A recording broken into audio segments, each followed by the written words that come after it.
Një urdhër i ri i Bashkisë së Vlorës për pezullimin e ndërtimeve gjatë sezonit veror ka ngjallur reagime në sektorin e ndërtimit, ndërkohë që synohet mbrojtja e turizmit dhe garantimi i qetësisë për vizitorët.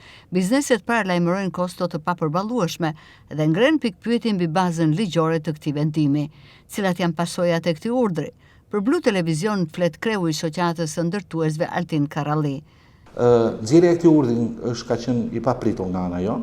Nuk kemi pasur kontakte apo njoftime për të bërë një konsultim me ne përpara se sa ne të na pezullohet puna. Dhe ato urdhra që kanë qenë më përpara, kanë qenë me orare kufizuese dhe ne jemi dakord që të ndërpritet ndotja akustike në afërsi të zonave që kanë intensitet lart turizmi.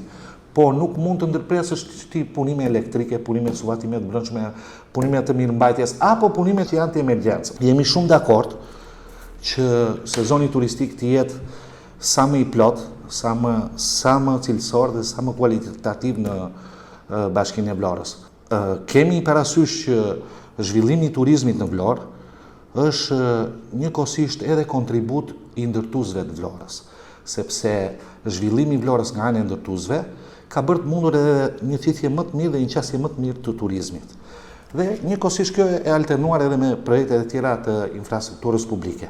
Në urdhër thuhet, së pari, pezullimi i aktivitetit të ndërtimit në kantieret e ndërtimit që ne nënkuptojmë privat, të investimit të kompanive të ndërtimit, tonat.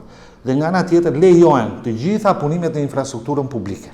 Do të thënë, qofse në një anë ne kemi një infrastrukturë publike, po marrim shembull parkimin të universiteti, ose rrugën e Unazës, riasfaltimi i rrugës Unazës, ndërkohë që një objekt që është, po themi, elitar aty ngjitur, me parkimin që po zhvillohet, po është investim privat, duhet të ndërpresi punimet. Ose nga ana tjetër në rrugën e Unazës janë disa subjekte të cilat kanë filluar punën dhe duhet ta ndërpresin në mënyrë të menjëhershme. Çfarë kërkojmë ne si shoqat ndërtuese në lidhje me këtë situatë? E para urdhri kanë nxjerr pak një konfuzion në radhët e shoqërive të ndërtimit, edhe është krijuar një, si të thuash, frenim i kësaj gjëje. Për këtë punë, ne kërkojmë së pari njerë të përcaktohet një afat i arsyeshëm për zbatimin e kufizimeve dhe dhe të jepet leje për punimet të cilat janë emergjente në ndërtim. Çfarë kuptojmë me punime emergjente? Kuptojmë punime të cilat nëse më lajmëron sot në datën 1, që në datën 5 do ndërpres punimet. Unë kam hapur Katllavarin, ngropën e themelit të një objekti shumë kaq, ku kam bërë një seksion pilotimi dhe duhet të mos ta hedhë platen e betonit dhe muret përforcuese mbajtëse të strukturës, mbaj gjithë dhe në shëmbjen që mos ua shpjegoj shumë teknikisht. Mua më duhet një kohë, më duhen 10 ditë, 15 ditë, 20 ditë. Në këtë mënyrë unë s'mundet dot që të marr masat më njëshme në pres punimet, sepse kjo sjell spari rrezikim të jetës së njerëzve, shkeljen e kushteve të sigurisë në punë dhe njëkohësisht ka kosto shumë të mëdha për ne në mënyrë që të fillojmë në një periudhë tjetër punimet.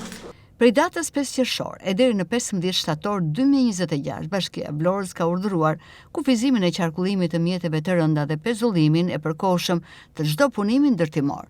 Urdhri shtrihet në arteriet kryesore dhe zonat bregdetare të qytetit, nga Vlora urbane, Skela dhe Ujë Ftohtë, e deri në Radhim, Orikum, Nart dhe Zvërneth.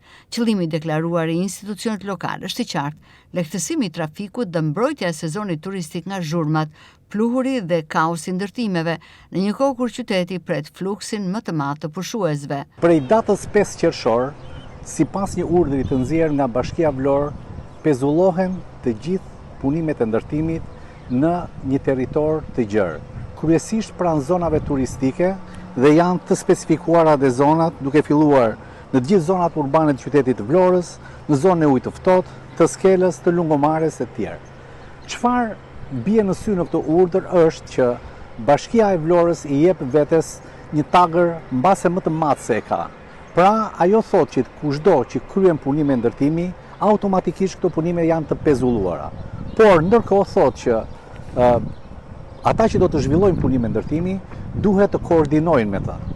Ndërkohë, për punët publike, ajo thotë që ato do vazhdojnë se kanë një rëndësi infrastrukturore dhe një rëndësi publike të veçantë. Pikërisht këtu në Skelë është shembulli më i mirë për të parë këtë gjë. Nga ana e majt pranë universitetit kemi një investim publik.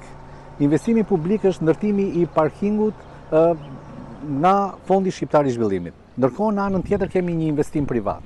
Pra, sipas bashkisë, punimet në investimin privat do të ndalen, ndërkohë në punimet në investimin publik do të vazhdojnë.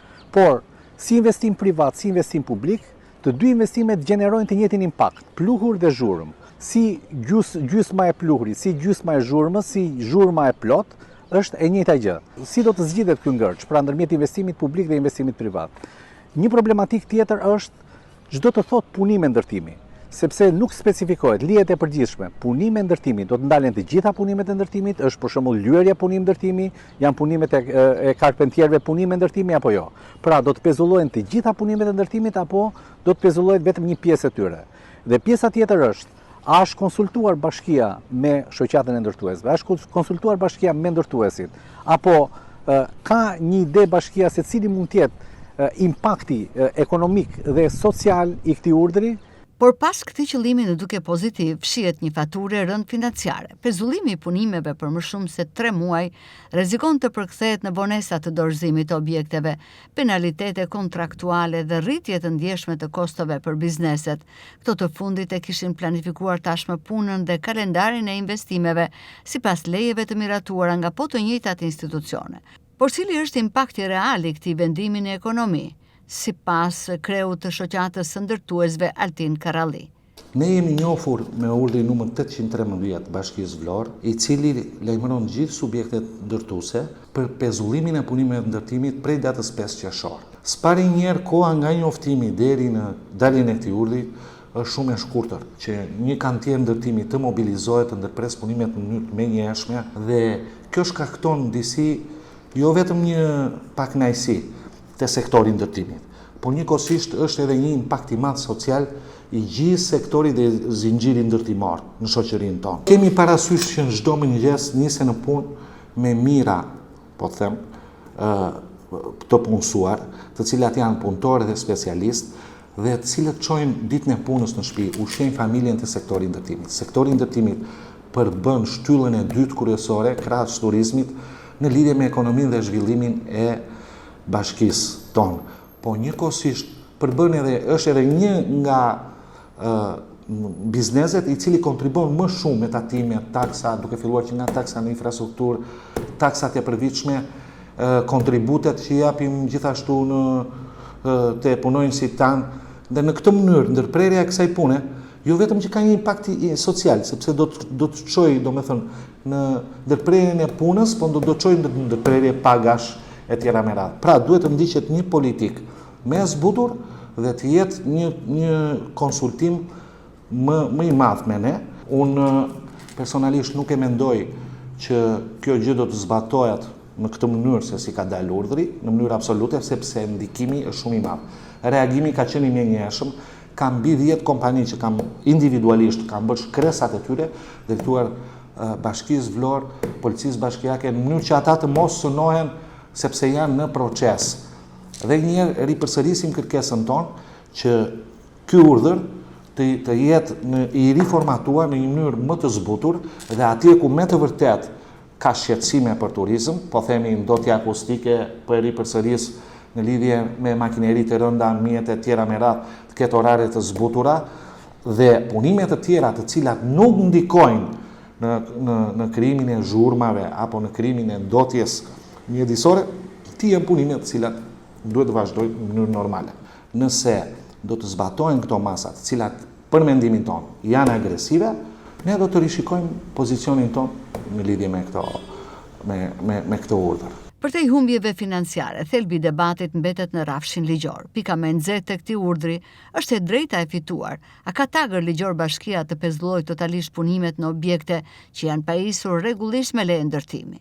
Ndërkohë që pushteti vendor ka autoritetin të menaxhojë trafikun, oraret e furnizimit apo mjetet e rënda, pezullimi një të drejtë të dhënë kërkon një bazë ligjore të padiskutueshme. Së fundmi, ngrihet dhe pikpyetja nëse bashkia po te kalon kompetencat e saj duke marrë atribute që mund të përkasin institucioneve të tjera të kontrollit të territorit. Sezoni turistik mbetet jetik për ekonominë e qytetit dhe mbrojtja e tij është një domosdoshmëri, por ky proces kërkon transparencë dhe arsyetim të mirëfillt ligjor për të mos krijuar pasiguri juridike tek bizneset që operojnë konform ligjit.